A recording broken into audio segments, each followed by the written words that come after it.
Okay, magandang umaga po sa inyong lahat mga kababayan, Batang Maynila to it's. Ngayon po ay ika-22 sa buwan ng Nobyembre taong 2024. Araw po ng Biyernes. Naku, thank God it's Friday na naman at marami na namang gigimik mamaya. Sapagkat kinabukasan wala na namang pasok. Ito mga kababayan, sandali lang po ito. Meron lang akong warning. Yan, para po sa mga Pilipinong nagmamahal sa ating bayan. Nako, pero lang po akong gustong ipaalala sa inyo. Meron pong isang party list na tumatakbo ngayon, tatakbo po sa 2025 midterm elections na ang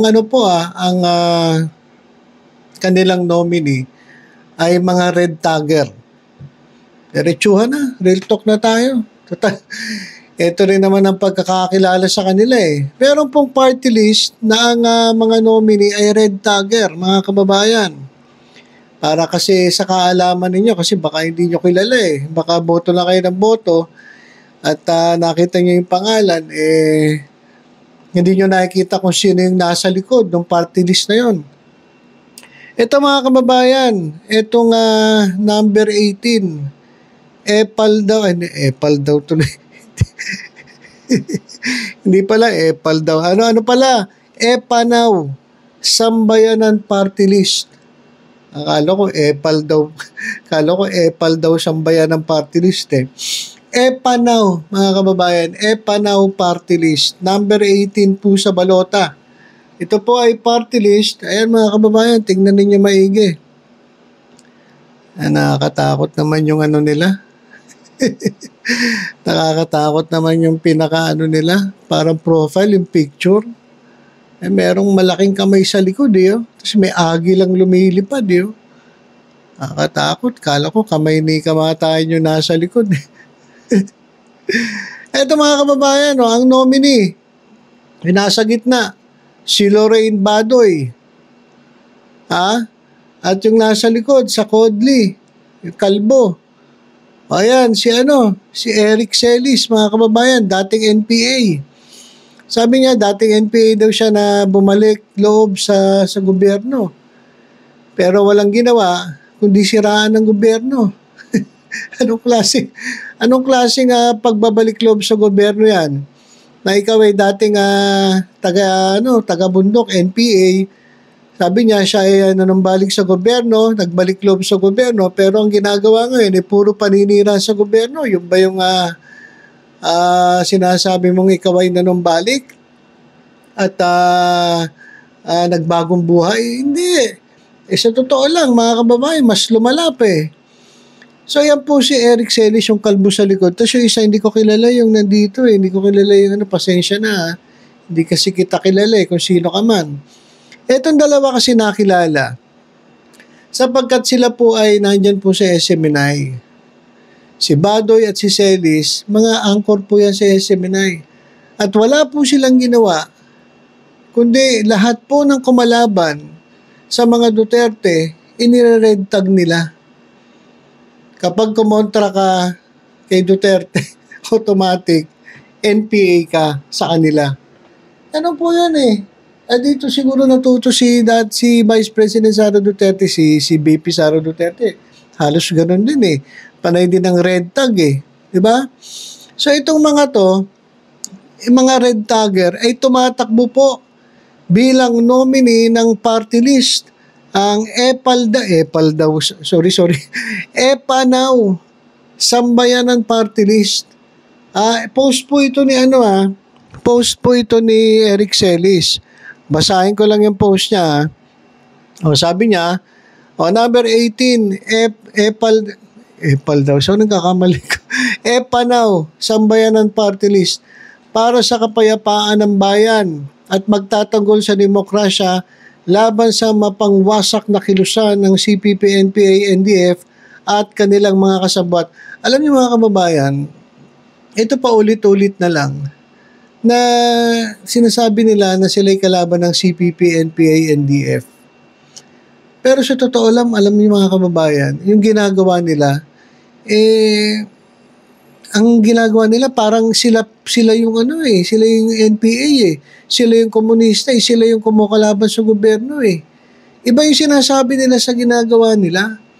Kasi kung kontra ka sa sumisira sa gobyerno, lumalaban sa gobyerno, bakit kayo ngayon ang lumalaban sa gobyerno?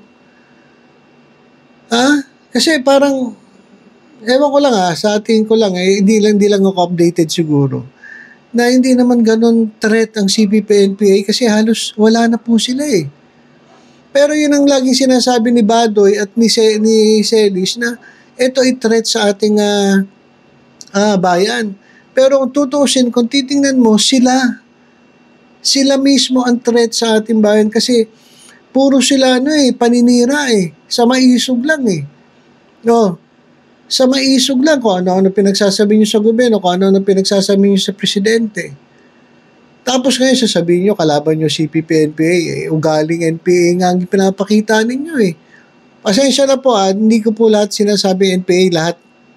Actually, marami po dyan, mga talagang na brainwash lang Pero alam niyo yung iba dyan kasi talagang merong pinaglalaban. Hindi naman natin pwedeng i-tolerate itong mga to.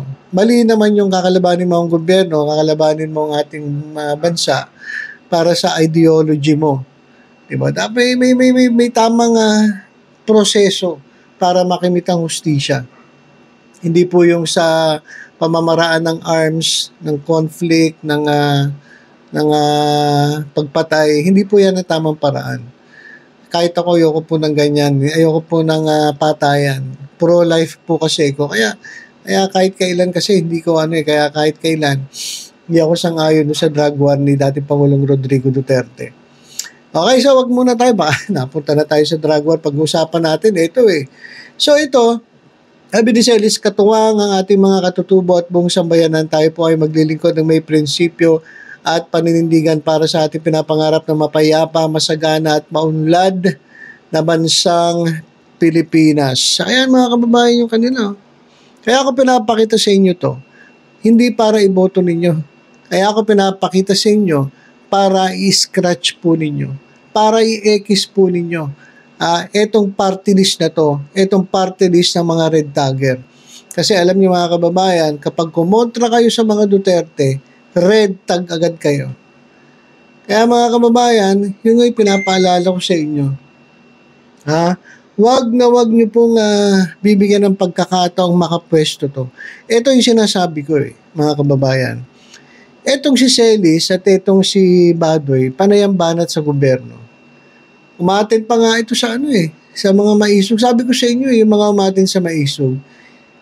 Ang purpose niyan, hindi talaga para sumigaw at ipaglaban ang inyong karapatan, mga Pilipino, mga DDS. Hindi. Kaya nandyan yan, kaya sumisigaw yan kasi balak nilang tumakbo at magkapwesto sa gobyerno. Ayan po sinabi ko sa inyo di ba?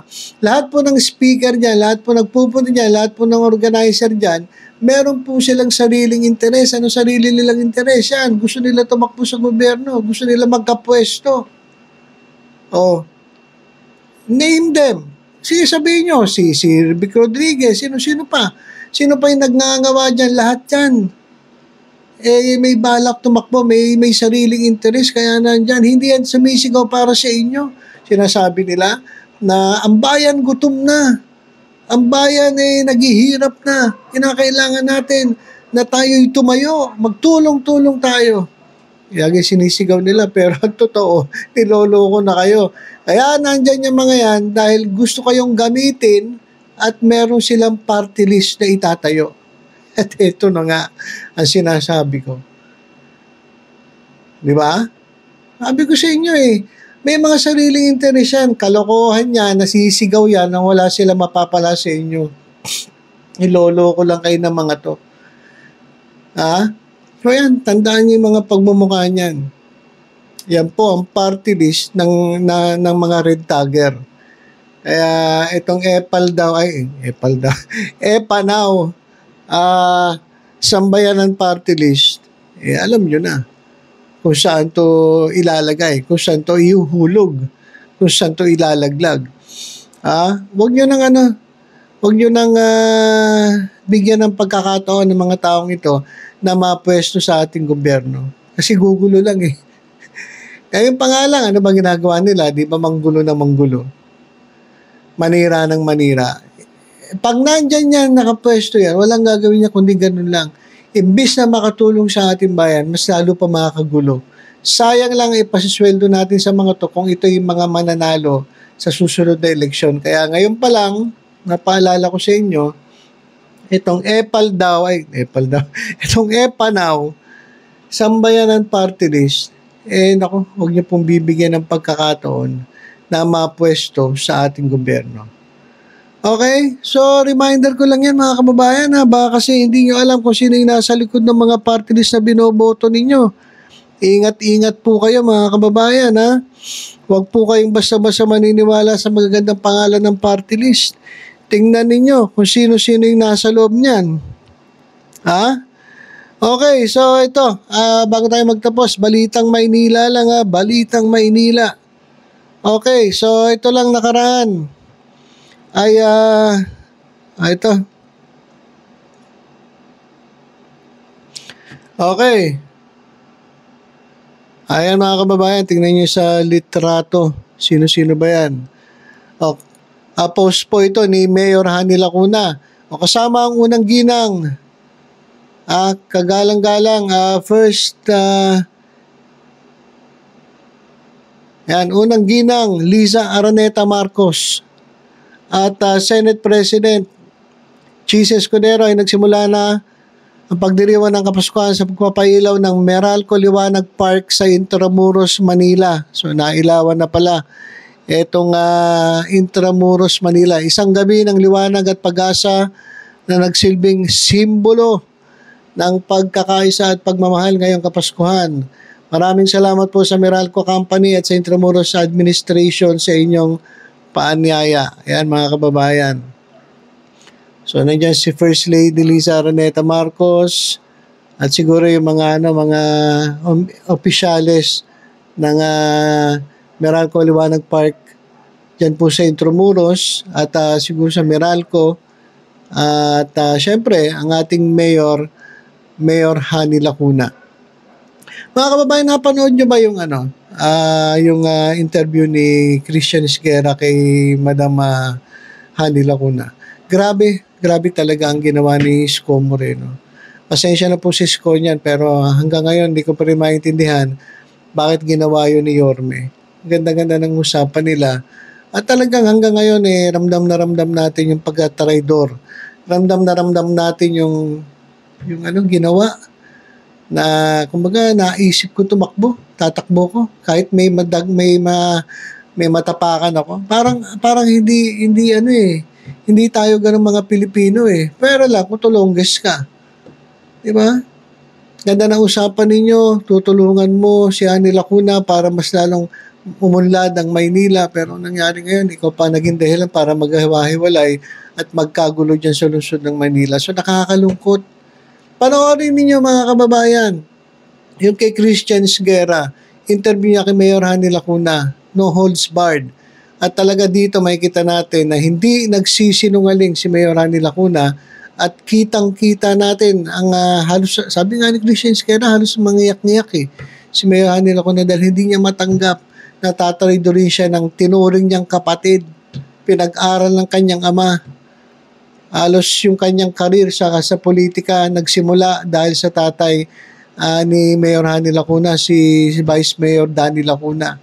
Pero sa kabila nun, tinraidor pa rin itong kanyang kinakapatid na si Mayor Hani Lacuna. So panoorin nyo, napakagandang interview at yun po yung totoo. Huwag po kayo maniniwala sa mga chismis dyan sa social media. Alam nyo, malakas sila ang kalaban sa social media pero hindi naman tayo sigurado kung lahat siya mga butante ng Maynila. Alam nyo ba mga kababayan na marami dyan mga vloggers, hindi naman magagaling lang magdadakdak pero ang totoo ay taga ibang lugar naman at hindi naman talaga taga Maynila. Ako mga kababayan, inaamin ko, hindi ako botante ng Maynila, pero isa po ako Manileño. Pinanganak po ako dyan sa Singalong at kung meron lang akong pagkakataon, boboto ako dyan eh. So dahil nga po sa panahon, lumipat kami sa ibang lugar, pero ang puso ko pa rin nasa Maynila. At yung mga kamag-anak kami dyan sa Maynila, na talaga hanggang ngayon mga kababayan, ang ikakampanya ko ay si Mayor Hanny Lacuna dahil gusto kong tuloy-tuloy ang pagunlad ng Maynila. Kasi kapag isa iba, baka magkaiwanan na naman. Nangyayari, ginagamit ang Maynila, pag gumanda pangalan, iiwanan ng Maynila, kawawa naman ang mga Manileño. Tapos, ang nangyari pa, nasira ang Maynila, nasira si Mayor Hanny Lacuna. Bakit? Dahil doon sa mga tao ng dating mayor. Dahil nga iniwanan, nakiusap eh. Pero tumulongges pala. Tumulongges yung mga tao ng dating mayor, kaya nasira si Mayor Hanny Lacuna. Buti na lang kahit papano, nasalba pa rin ni Mayor Hanny Lacuna itong Maynila. At alam niyo ba mga kababayan, number 3 po na pinakamataas na GDP diyan po sa NCR. Congratulations po kay Mayor Hanny Lacuna. Okay, so ilang muna mga kababayan, basta pagdating po sa political news and current events, minsan sa showbiz din. Tutok-tutok lang po kayo dito sa Batang Maynila to, it's para sa update. Ingat po tayo lahat. God bless po.